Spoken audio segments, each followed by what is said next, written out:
Up until now, Kawasaki's Ninja 650 has been recognized as a genteel gateway drug to the company's true supersport model, the ZX-6R. For 2017, Kawasaki has further distilled more performance from the beginner-ish Ninja while maintaining the bike's streetable mannerisms. In other words, the 2017 Ninja 650 is a more potent sport bike capable of shredding a twisty canyon road or closed-course racetrack on the weekends, while performing commuter duty during the weekdays. The most substantive element of the new Ninja is the bike's drastic weight reduction of 42 pounds, giving the 650 a claim curb weight of only 419 pounds, 426 pounds with ABS.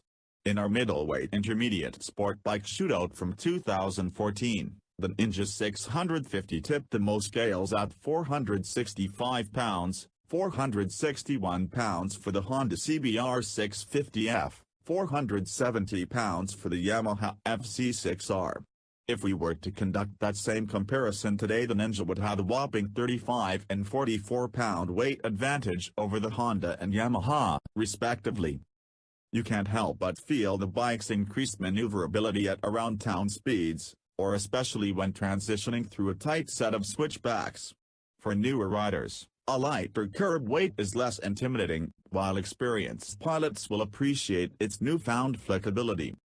Engine performance too has been massaged via a myriad of changes/improvements, fine atomizing fuel injectors, 36mm throttle bodies and narrower intake ports, camshaft with modified profiles, airbox design, shorter exhaust pipe with no crossover tube all add up to an engine with greater low and mid-range performance compared to last year's model.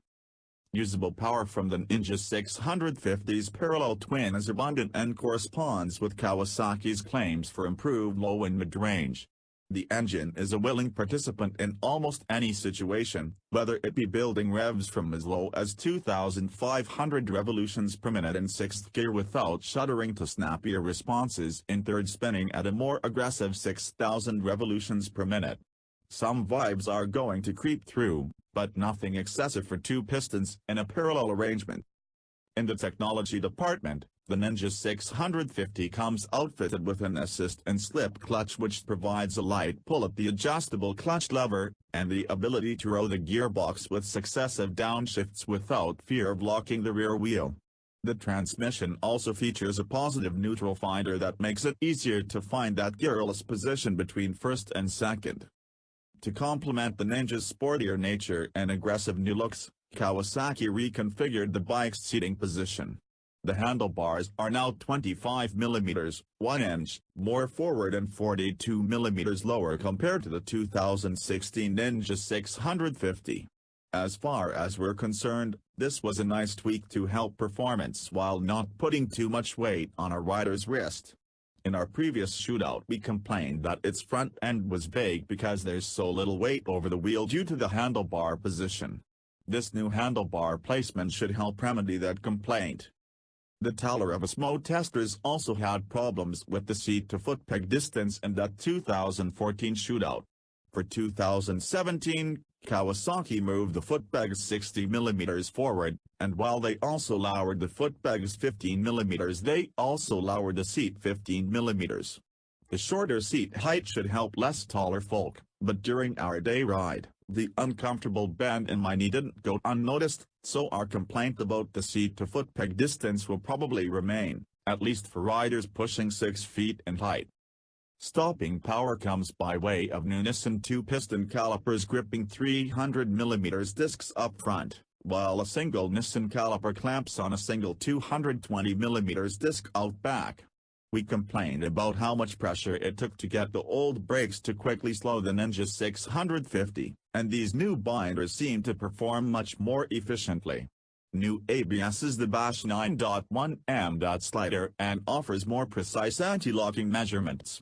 Non-ABS models remain available from Kawasaki, which offers slightly lower weight and price, but in our opinion, ABS is worth a few added pounds and dollars. Big news in the suspension department is a new horizontal backlink kib shock. Compared to last year's linkageless shock, The new unit should provide a more progressive movement and reduce most occurrences of bottoming out. Rear suspension travel is the same as last year's, and front suspension has gone unchanged. Any noticeable improvement in rear ride quality wasn't apparent during our outing. A full suspension evaluation will have to wait until we can get the test unit. Kawasaki has really upped its game when it comes to fit, finish, and the Ninja 650 is another stunning example of the company's attention to detail.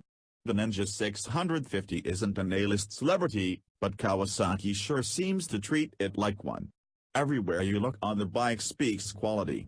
About the only thing we found that visually says budget is the rear sprocket. Of course, steel is used in place of aluminum, and the suspension isn't the latest fully adjustable all-ins unit, but what you get for the price is a competent mid-level sport bike for which you don't have to prostitute yourself to afford. Our cold Monday ride is only a glimpse into the improvements Kawasaki rendered on the Ninja 650.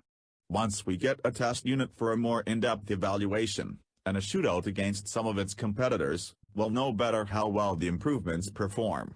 One thing we already know for certain, though, is you can't go wrong dropping 42 pounds off of any model motorcycle, and for that reason alone the 2017 Ninja 650 is a winner in our book.